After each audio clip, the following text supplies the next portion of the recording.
Welcome back to the Get Decentralized Podcast. My name is Decentralized Fellas. I'm joined by Decentralized Mars and Decentralized Jano. We are a group of Web3 gamers exploring the possibilities of blockchain technology in-game. Let's have a conversation. But realistically, how will virtual reality look like for you guys? Because the way we know it now is with the glasses, and then you go into the game and you kind of run around, walk around, and you don't know your actually how it's gonna look like. How is it gonna be realistic?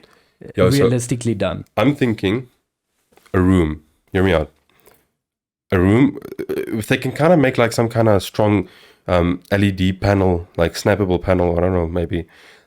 Like you have your room, and now you have these little. You've seen these TV screens that they snap together. Like with these big screens. So it's like a bunch of little square LCD panels, and they just snap them together and it combines a bigger screen. So I'm thinking if they can make that durable, you can like have realistically in the next few years, you can have a room that has like surrounded you with like the screen. You walk into this room, you close the door, everything is screen around you, and you're literally inside. But that sounds like a really expensive room. And the room has like sensors, but maybe not. Yeah, maybe this sounds. I'm talking about. I'm just having this is the vision I have in my mind. I don't know. The way I see it is like, because I saw the VR gaming on some kind of TikTok or something. It's like the normal glasses, and they're standing like sort of like a circle. I would say that's like you're at your waist. They're just like with like a wire attached to you, and then beneath you is like a treadmill, something like where you can walk, but you can't like walk out of that like circle thing is around you so that you don't fall off, of course.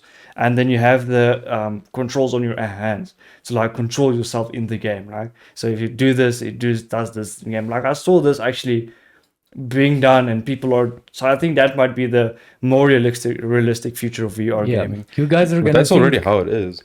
Yeah, but the thing is with that room of you, I think it's just going to be way too expensive, and I don't think people are going to. It doesn't necessarily have to be exactly like that. It could be cheaper. I don't know. But we can only just speculate. Yeah, you guys are going to think I'm crazy, right? But I don't think it will be anything like that. Not you or yours. Not close. I don't think it's going to be a physical thing. Do you think it's only going to be in the head? It's all going to be connected neurologically, if I said that maybe correctly. You put like a helmet on, and it's gonna all stimulate the brain. So you're gonna feel like you're walking. I actually saw this series eating, and it's all gonna be because even tastes. But you're gonna have to have something implanted into your body. No, it all depends. Connected, like implanted. I don't really know. I saw this series that had like the same, like also gaming, but in that series they had to like put a helmet on, and like that helmet connected connected your brain to the game basically. So if you put on the helmet. And I don't know what, like, I don't know. To be honest, I don't know shit about this, man. So I can't. I'm just speculating and telling what I think it might be. Call it a conspiracy podcast today. But on that series, like, they kind of like went into sleep. So they closed their eyes, and the helmet came on, and then they were in the game. So they could taste, they could feel the wind, they could run, and whatever. Wasn't that like the Sword Art Online thing? Huh? There's an anime about that. Well, it wasn't an anime. Okay. It was an actual series. It was actually a big series on Amazon on Prime. Do you remember the name? I can find you the name. I can't remember it from the top now, but I'll see if I can find it. Is it new? No, it's a new series, man. It was actually a good series as well. It was actually a really good series, but let's not go too deep into that. So I really think that the brain is so powerful, and Elon Musk is already working on the chip that to connect your brain to the internet. Yeah. And it's basically, I think, like a chip that connects your brain to the internet. And this is crazy, I think it could be realistically. I think very, very much more realistic than having a room.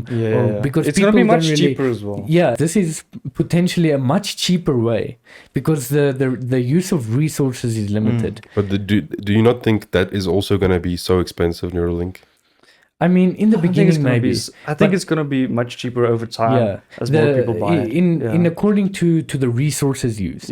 Because, there's a lot of resources that goes into it in the beginning because it's a lot of testing, developing, researching. But in the long run, it's going to be so cheap because you don't need an entire room as soon as they start to LSD mass produce it, I think it's going to be... I think the amount of the amount of resources it actually takes, it's not going to be that expensive. It's going to be Yeah, but they're gonna have accessible to- to everyone. They're gonna have to develop some other kind of way as well as like a Yeah. substitute or something. Because I'm just gonna come out and say I'm never gonna put something into my brain. That's what I'm saying. Like, I don't know Yeah. if people will be too open. But it doesn't have to necessarily plant a chip in your brain. I'm talking of like, think about a console type of thing that you put on your head, yeah. for example. You're not physically... Kind of like how they already read brainwaves and Yes, stuff, you know? like more Yeah. like that, you know, not think- I think necessarily that might be plant. the- You don't have to yeah. do an implant or something. It's literally something that stimulates the brain, and you maybe even have the glasses on. You know, you have the glasses on, and you're still seeing through your eyes, but you're feeling, moving, and Okay, but- tasting maybe through. Okay, so through this can brainwaves. this can have the neural link can help people think and stuff like that. But do you think there is a way to like alter the optical something like you know the your vision? There's a like an actual scientific medical way to alter Like- your vision. That Neuralink as well, it can make people see. So if you're blind, like you don't even need to have any eyes. But if they put like the chip into your brain, like a kind of a camera in your eyes or something, like that camera sends like a signal to that chip, and that Yeah. goes to your brain, and that makes you see again. You know, so like I do think that is possible. I think they actually already Yeah. made that as well. Everything you see, touch, feel, Yeah. is connected to the brain. Yeah. Even emotions. Yeah. You know. So definitely, like you can, as Jano said, I also saw that, Yeah. and that's already been done. It can even You it's take a already camera been done, connected yeah. to the brain, and it shows Yeah. the brain. And you what don't the even camera need is to seeing. have an Yo. eyeball for that. You can have the Yeah. camera here, and you can still see it. Yeah. The future is scary, guys. And Yeah. this isn't even the future. But This even- is yeah. this is something that's happened, Yeah, that is already a thing. already developed. Yeah. So I think the potential of this type of more going into that way is much more realistic Yeah. and approachable.